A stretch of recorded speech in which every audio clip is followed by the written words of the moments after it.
Hey, welcome back to another edition of the Money Puzzle Podcast. I'm Eric Douglas, joined here by my partner, Aaron McAndrew, here of Family Wealth Planning Partners. He's got the swag on today if you're watching us on YouTube. Looks good. I need to get me some of that. I've been talking about that all summer, and I still haven't picked me up any of that. So, but we appreciate you joining us here. And if you listened last week, you probably heard us talking about giving just kind of a little bit of a snapshot of what the Federal Reserve had done at its Jackson Hole, Wyoming conference. It was on August 26th, I believe, and the stock market in response took a little bit of a nosedive on that Friday heading into the weekend. So that was certainly a fun way to kick things off for the weekend. But what we wanted to talk about today was, it's almost like a broken record this year, but it's really hard to do these podcasts and talk about, financial planning. Mm-hmm.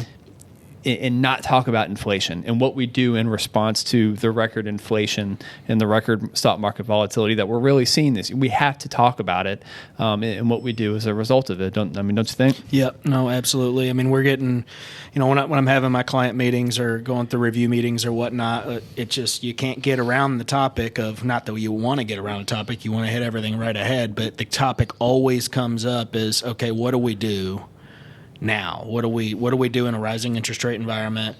What are we doing in terms of investments, building out our investment portfolio, our investment strategy, our financial plan? Do we change things? Do we, completely turn it over, move it all to cash when you start seeing the market going down? These are all things that come up, and I think it's a good idea to kind of talk a little bit in generality in terms of what we're doing and kind of conversations we're having. Well, the conversations that we're having, what we're doing in response, and maybe towards the end of this, we'll talk about some of the specific things that we've done in response to it this year.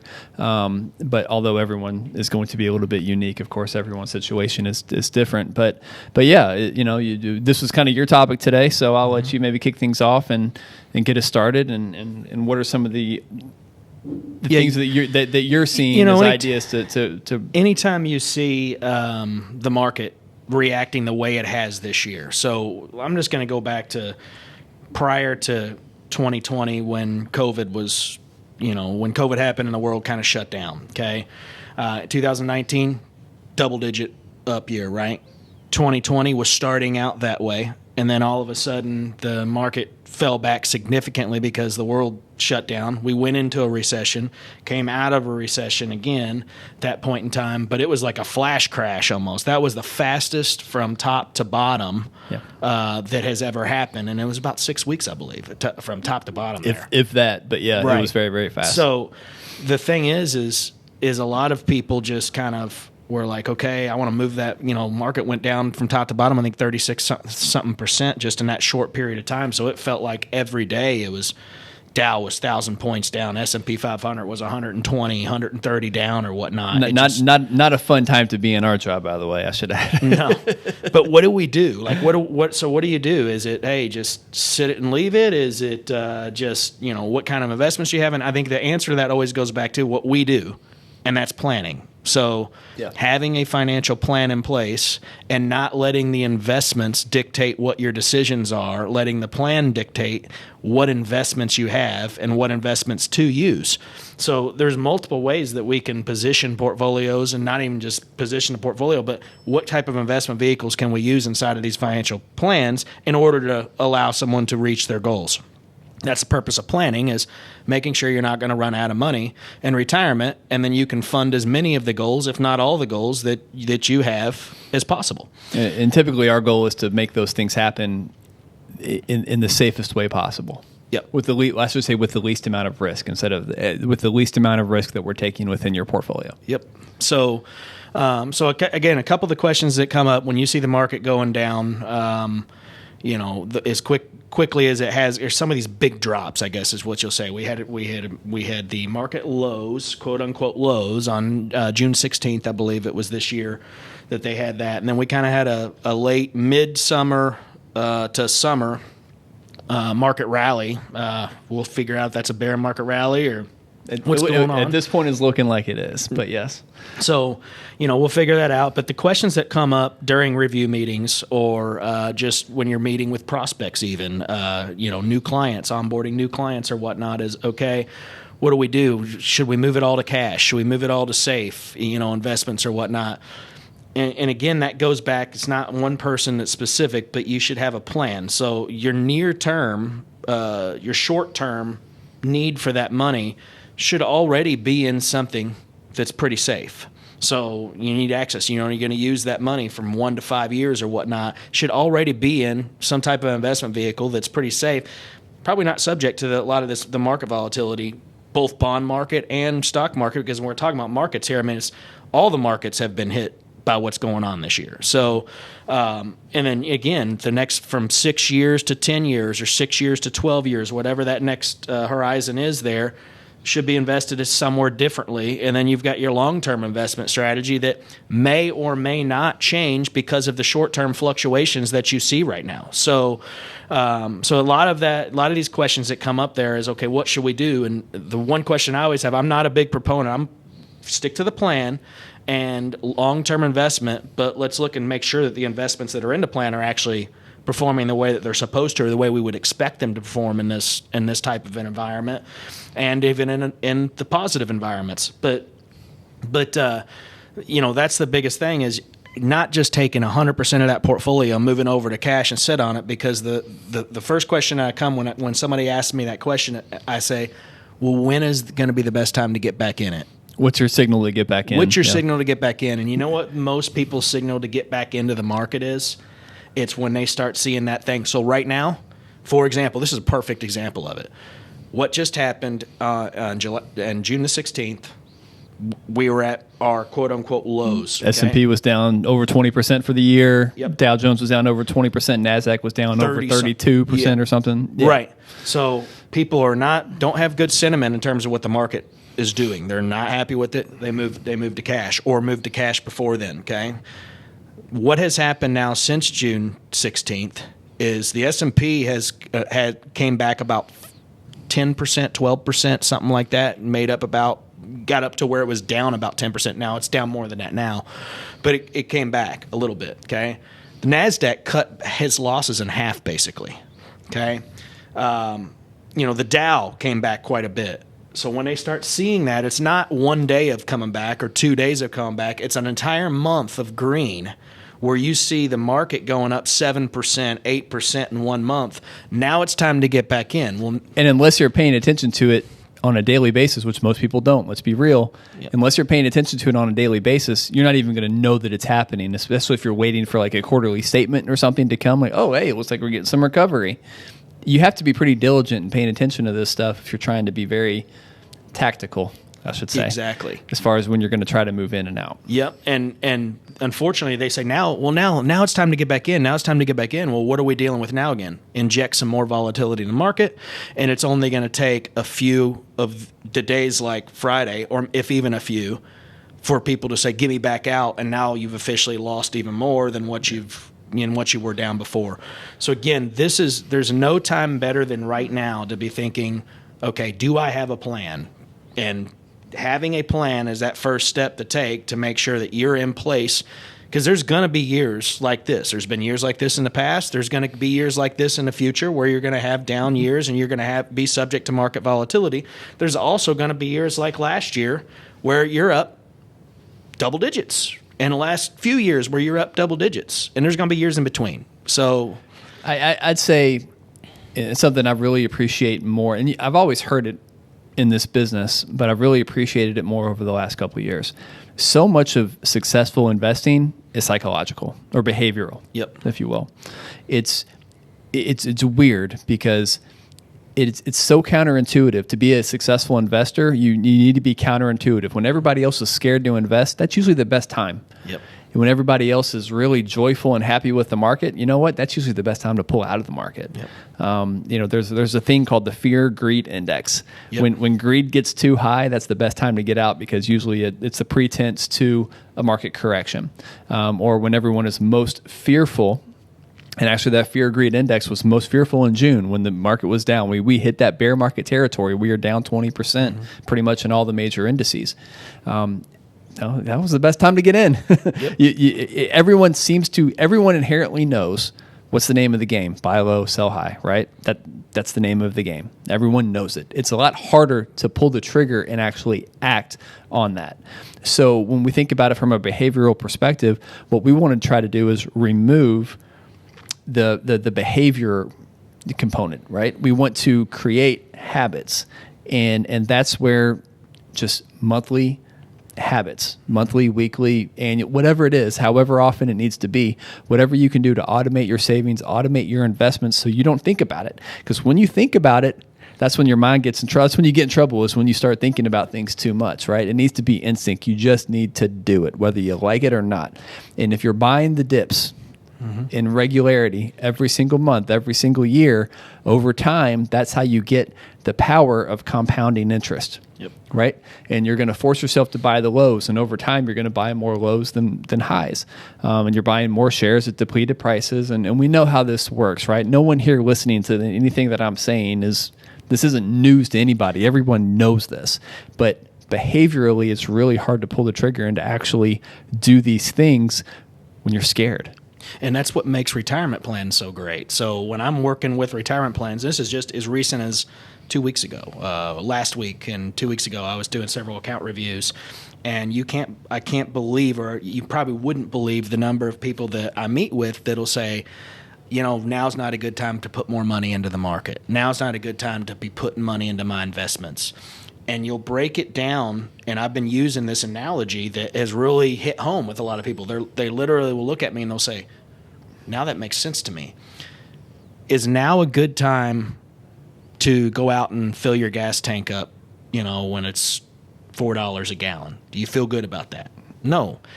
People feel good about it if it got back down to $2 or under $2 or whatever. Nobody was thinking about how much gas cost back when it was that much. So I always use an analogy. I'll say, okay, everybody wants to put into the market when it's high. When it's green, everybody wants to put in. To your point, you're buying at the highest prices at that point. That's no different than me going out and saying, I know everybody has to fill up their gas tank. I'm not trying to say only do that once or twice a year. But I'm saying, if you're driving down the street and you saw a gas station, you had a half a tank of gas, and you saw a gas station that had $2 a gallon out there, would you pull in and top yours off at $2 a gallon? Yeah. Or would you keep driving by and say, you know what, I still got a half a tank left, I'll just fill it back up for $4 a gallon, okay? No, most people are going to pull in and they're going to top it off at the cheaper gas, okay? Why? Because it's low. It's low. It's no different in the market, but they don't do it because of the behavior theory that you just talked about. You get a lot more gas for your money at $2 a gallon than at $4. That's for sure. I mean, I don't drive anything fancy. I drive a little Toyota Camry, but I remember the wake up call for me when gas was right at about $5 a gallon, and I'm dropping, I think it was $67 to fill up my little 4-door sedan, and I was like, this is just ridiculous. And I talked to plenty of friends that SUVs and pickups that were feeling a lot more pain than I was in my little Camry. Yep. But still, it's to your point. Yeah, I mean, nobody thinks about buying. It's a lot easier to buy when everything else is on sale. Most people, you go into a store, where do you go first? The clearance rack in the back of the store. Yep. And the other thing that I've learned is, because I'll ask that question, I say, well, why is that? Why do you think that is? And they say, well, because I just see the account balance continue to go down. But they don't look at it in terms of the shares that they're buying. Like you mentioned earlier, where you said, hey, you put the money in, you're getting shares. You're going to get more shares of that investment for the same amount of money you're putting in every single week. But when the market's down, or when that investment's down, you're actually getting more shares of that. So when it comes back up, you have more shares that will go back up. Helps with that compounding interest and that growth. It's also worth noting the biggest market rallies occur usually in bear markets, yeah. or when we're recovering from a bear market. So when the market is at its lowest, that's usually when you see the biggest rallies in the market. That's when whatever tipping point that is hit, whenever low point is hit, that's when you see the biggest gains, occur. So if you're waiting on the sidelines, waiting for the perfect time to come back in and play the game, you're gonna miss out on the best part, which is those huge market rallies. Yep. And I saw a statistic when I was doing one of these presentations or whatnot. Saw a statistic when I was looking at some research here. Somebody who would be out the 10 best days of the market, Oh, yeah. and we could have several of them here, compared to where they were if they just stayed in at that time. It was a huge, significant difference over a period of time by trying to time it. Yeah. Timing the market to me is just like somebody that tells you, when they tell you that, oh my gosh, I made this much money, or I made this much on this investment or whatnot, they also haven't told you the amount of times that they've lost that or whatnot. Oh, yeah. So let's shift gears here a little bit. So we've kind of been a little more philosophical, right? What to do, and, don't panic, basically. Everything we just talked about is don't panic, right? And you shouldn't. Then that's everything we talk about ultimately is going to come back down to that, and stick with your plan, and follow whatever instructions that we laid out. With that being said, from a tactical standpoint, what are some of the things realistically that we are doing and that you can do in your portfolios as well, to maybe hedge against if you are feeling a little uncomfortable with what's happening in the market and you just want to make yourself feel a little bit better? What are some things that you can be doing? You can de-risk. I mean, there's the different things you can do to de-risk. If you're now's really a good point in time to self-assess. How much risk should I be taking? How much risk am I comfortable taking? Because 2019, 2020, years where you've got even 2021, years that it's market's up double digit, everybody wants to be super aggressive. I want to be as aggressive as I possibly can until they start seeing their portfolios down 20, 22, 23%. That's a really good idea. If you're getting uncomfortable with how that's feeling, you may be biting off too much risk, and it could be a time to de-risk your portfolio. I'm not saying move it all to cash. I'm just saying de-risk the portfolio to take out some of that exposure to that equity exposure that may be causing some of that. The bond market is also down, double digits at this point in time still, I believe. Oh, yeah. That again, we're in a rising interest rate environment at that point. When interest rates rise, bond values fall. Obviously, when interest rates go down, bond values go up. So they work inversely. But that's affecting some of the bond market as well. So just looking at the total portfolio and making sure that it's in line with your self-risk tolerance, risk-wise, and you're comfortable with that. I'm not saying anybody's got to be comfortable with losing 20%. Like nobody's comfortable being down 20%. But if you're down 20+%, your portfolio is probably more aggressive than what, and if it's an aggressive portsaportfolio.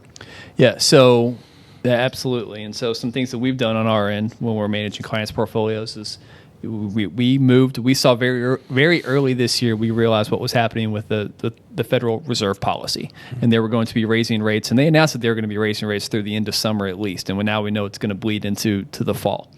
And so we knew when rates increased, bond values decreased, and they've decreased significantly this year. So we've been sitting on more cash this year than we typically have. Now, have we moved 100% to cash? Absolutely not, because that's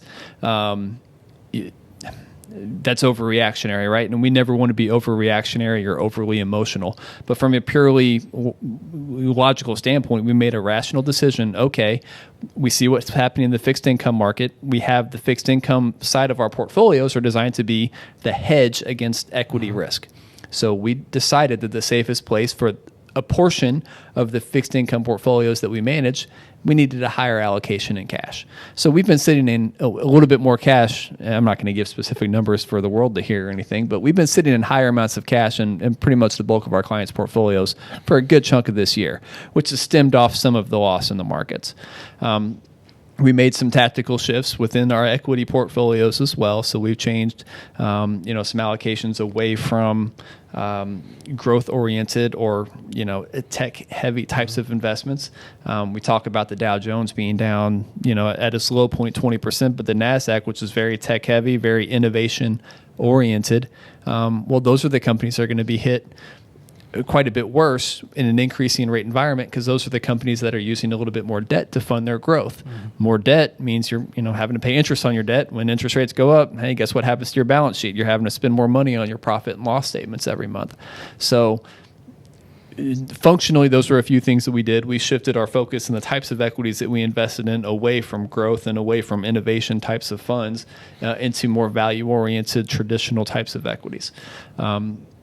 And so those were just a couple things that we did. What are some other things that you've done with some of your clients this year? Well, some of it based on, again, what the plan calls for. There's other types of investments where you can add some layers of security in, meaning that, hey, maybe we still want to try to go after growth, but I want to have some sort of downside protection on this for a 3-year period of time or a 5-year period of time or whatever. You carve off a portion of that portfolio and you're putting it into there, and it may have a 20% downside protection, meaning if the market goes down 20%, then it still gives them a layer of protection in there. But they still have opportunities for growth. So there's other types of investments for again, short term. This wouldn't be something that would be a long-term play on it. So there's other types where you can get certain rates of return. You got to back in to figure out, okay, what rate of return do I need to get for a 3-year period of time or whatnot, because I know I'm going to be able to need to use this money in 3 years, so it's not being subjected to any of the bond market or the stock market losses. Yep. So these are some things that we've been doing inside of client portfolios. I'll add tax loss harvesting as well. That's another big thing that we've been taking advantage of this year. You always want to find, the positives in a negative year like this. And one of the things that we are able to do when we've had declines in the market is to take advantage of those losses and do what's called tax loss harvesting, which is basically realizing the loss, if you will. So selling some of these positions that have a negative return. So we're able to claim the loss for our clients. So when they go to do taxes in 2023, they have some losses that they're able to write off on their taxes and maybe even carry some forward over the next few years. So that's a big thing that we've been doing this year when we're able to. It allows us to typically maybe move out of some positions that we were stuck in to some degree, that maybe we were, especially some newer clients. I should probably be more specific when I say that. When we have newer clients that come to us with maybe positions that they've been holding on to for a while, this is an opportunity for us to finally maybe reevaluate those positions, some things that maybe we were holding on to because we didn't want to have some type of a tax burden. Well, now if we don't have that tax liability weighing on us deciding to move out of a position, we can go ahead and make some changes there. It's also a fantastic time to be doing Roth conversions. I knew you were going to get right so there. That's still your thunder? You go ahead. So this is actually a really, really good time to be doing Roth conversions right now. Why is that? Well, Roth conversions are usually a pretty solid strategy, but especially in a deflated or a recessionary environment where markets are down. Ultimately, what are you trying to do whenever you're converting something from a traditional IRA to a Roth IRA? Well, you're going to, let's say you have $100,000 in an IRA and you want to convert the whole thing to a Roth. Well, you have to realize the $100,000 in gains and pay taxes on the $100,000 in gains. If that $100,000 is now down to, let's say, 75, well, now you're only converting 75 instead of 100. You're only paying taxes on 75 instead of 100, so you have less of a tax liability on the amount that you're converting. So maybe you're able to convert more shares at a lower price, and you're getting more money into a tax-free vehicle. So you're able to mitigate your tax savings, you're able to mitigate your tax liability, your long-term tax liability, I should say, to a much greater degree. And that goes back to that same shares that we talked about earlier. So The value of the account was down. The number of shares didn't change. The number of shares didn't change. So you're taking the same you're taking the same number of shares, converting it to the Roth, paying less taxes than what you would have paid because the value of it is down, and that same number of shares has the opportunity to grow back the way that it does when the markets or the investments come back. So that's another great example of the difference in looking at the investment accounts as the number of shares that you own, not just what the value of it is. Yeah.